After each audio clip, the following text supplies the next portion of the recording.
Our top story tonight, honoring those who lost their lives during the September 11th attacks on our nation. With the 20th anniversary of 9/11 approaching, we wanted to know what people in Fort Wayne remember about that day. Fox 55's Kelsey Mannix spoke with a few people who talked about where they were and what they'll never forget. It's probably one of the most frightening days in my whole life. That day was just horrific.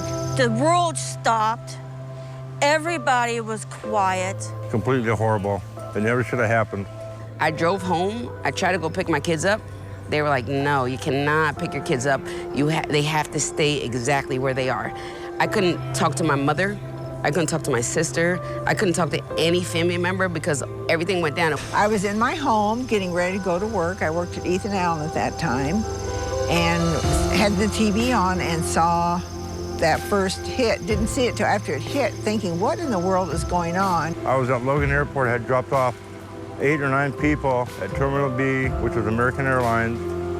And then I went inside and to get a cup of coffee, and I come back out. I tried to get back out, and they said the doors were locked. I kept going to the TV all morning and could not believe what was going on. 7 hours before I can actually see my kids and just be there with them. So it was really hard. For 2 or 3 days after that, you still could not, the self-service sucked. You still couldn't get in touch with people. It seemed like every house had a flag.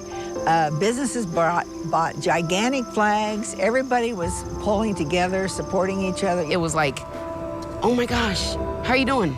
How are you? Like, how is your family unit? How are you doing? How are you? Like, everybody came together, which was an amazing, amazing thing. That particular day, my youngest daughter and her husband lived in San Francisco, and they went in the hospital to have a baby, and my granddaughter, Emma, was born on that day. So out of that horrific day, we got a beautiful gift.